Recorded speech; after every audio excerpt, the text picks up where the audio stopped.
I've earned some street cred on this topic. I'ma say my piece and sit in the tropics. Love is love, lust is lust.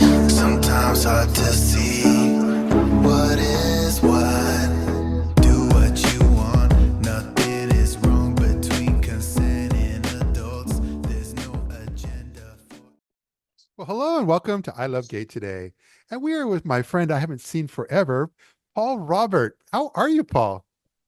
Matt, it is so good to see you. It's been too long. I think it's been almost 11 years since Yes. we were last in the flesh together. So thank you so much for having me on the show. I'm doing very well. How about you? Doing great. And for anybody who doesn't know, this is I like to call it Valentine's Day week. So we are celebrating love and positive feelings for our fellow man. And I couldn't think of a better theme for this week. Absolutely. I think that's why we do our creativity, whether it's Yeah. a show, whether it's a podcast, whether it's music. I think it's all about spreading love. So, what a fitting week to do it on Valentine's Day week. I agree completely. And yeah, because when you and I met, you were much more in the business world, and I think we were at an LGBT travel convention that was going on in Madrid. And but yeah, you were very much in the business world and kind of in travel, and but a lot has kind of changed and morphed. But yeah, just tell us a little bit about your journey here. Yeah, so when I met you back in the, we'll call it the 2010s, right? I was very, very ingrained in the corporate world doing sales and the GA blog and podcast where I interviewed LGBT leaders was kind of my first experimentation into creativity. Yeah. Wanted something more that was mine where I could have my voice and my impact out into the world. And so I was kind of trying to do both of those things for a long time, the creativity and then also the podcast and the blog.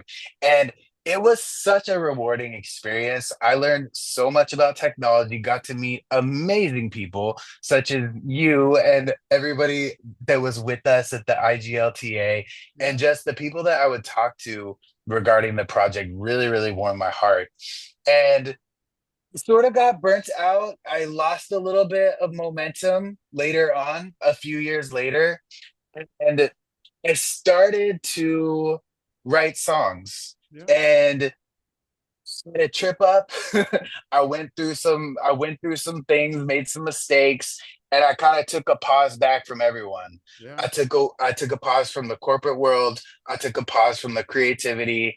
I started to do some sales in insurance, and I basically slept through the pandemic, I would call it. Yeah. You Yeah. know, everybody was inside, we had to social distance, everybody was at home. I kind of see it as I slept through the pandemic. But then as we were coming out of the pandemic, I would say I really started to awaken and really take stock of what it was that I wanted to do for real. And when I was living in Colorado, I got some more time to do that and accelerate that awakening process. So it led me to music, and it's been quite a journey. I bet. But you're in Los Angeles now, right? Yes, yes, I am in Los Angeles. So I was originally born and raised in the Bay Area. Yeah. I spent some time in Colorado. Now I'm in Los Angeles. I'm not new to Southern California. I actually attended San Diego State for four Yeah. years, Yeah. just a little bit south of here. So, you know, anywhere in California feels like home to me. And I'm blessed to be here in LA. It was, you know, my heart goes out to everyone that was affected by the fires. That Yeah. was a Yeah. real thing. I could smell the smoke all the way down here, and I was not even affected. Like, you know, I have nothing to complain about. But my heart goes out to everyone that was affected by all that. But basically, I came to LA and I wrote my new project while I was staying in a motel in Compton, looking for a permanent place to live. Yeah. And then I recorded the actual songs in downtown Los Angeles. And now I'm kind of in Long Beach working on the promotion, the videos, the rollouts, any type of marketing that we're doing along with the project. So it's not easy, but it's a lot of fun. As a side note, before we talk about your music, I wanted to point out that since I'm from that area as well, Uh, there's a really great LGBT chamber there in Long Beach, and if you I don't know if you've gotten to meet or know any of those folks, but they're just a great group. So if you're looking for an introduction or would like to go to like one of their networking events, just let me know. I'd love to hook you up.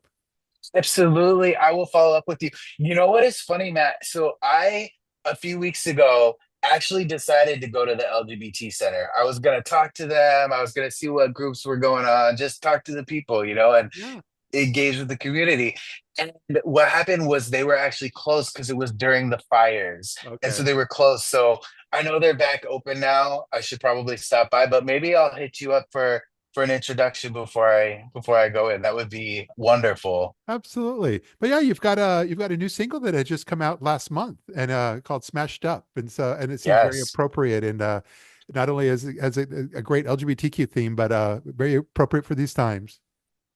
absolutely. So I wrote the song last summer, and my whole premise of the song was that labels can tend to limit us more than they can empower us. So Yeah. my whole thing is like, I love everyone, but I'm smashing up the labels, whether it's sexuality or sometimes even race. We get so categorized into these labels, Yeah. and there's a reason why they exist, but I think looking forward, we need to smash them up. And so when the new administration came in after the election, I was not the happiest camper, but it is what it is. And we are all in this together. So Yeah. we move forward together. And so, but I did decide to move that single up on the release schedule just because there is a possibility that rights can be taken away from the LGBT community. It's a very real possibility. So I wanted to bring that to light and say that we need to drop the labels and the separations and all kind of come together to fight for equality for everyone, is Yeah. my perspective on it. So yeah, I got a cool melody with it and I got some good feedback on it. And that's one of the singles that is most near and dear to my heart. The whole project that I'm doing is called Love Different. Okay. And I think that that is a way of loving different. It's not that I'm preaching anybody how to act or what to say, but it's just kind of thought provoking. And I think it has a fun, catchy vibe as well. Yeah. But also I noticed, yeah, so Smash Up is part of a larger album, right? And then, but because I noticed you have another song, Tap In, It's You, that you just had a video for and stuff. So you're kind of keeping it coming out there. Yeah, so actually, I was gonna do a big project and release it as an album, but I talked to some consultants and some people in the industry, and they're like, don't fucking do that. Is it okay if I curse? They're like, don't fucking do that. They're like, Yeah. that's a waste because until you're signed, or maybe you don't want to be signed, who knows, right? But if you're signed to a record label, you can do the standard album, and there's the marketing budget behind it. But if you're an independent artist looking to build an audience, you Yeah. get more bang for your buck by releasing the songs on an almost individual basis because you can create more content around them Yeah. and be able to create more value in relation to each song rather than just dropping, one set of X number of songs and then it's done and you have to do all the marketing afterwards. So I'm adjusting as I go. I was doing about one song a month. I started in September with a song. I released another one in October, November, and then January. And now I'm accelerating the pace, but I might pause a little bit.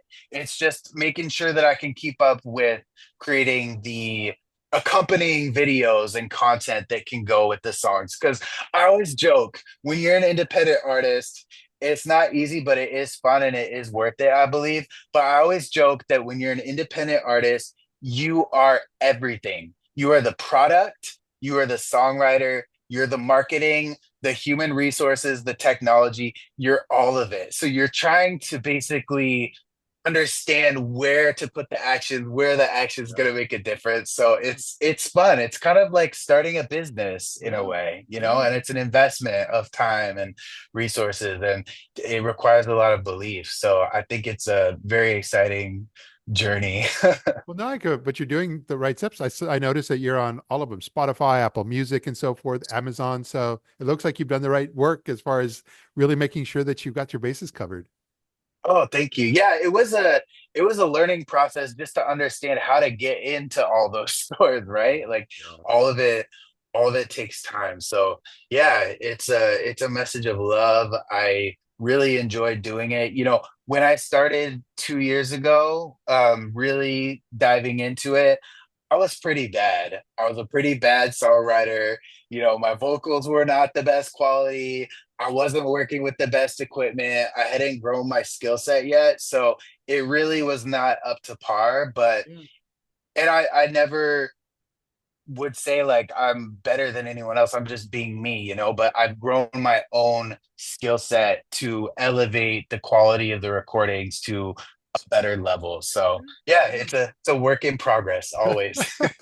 Well, it's winter time now this year. Do you have any plans taking these songs out there on the road? Are you performing anywhere and going to Pride?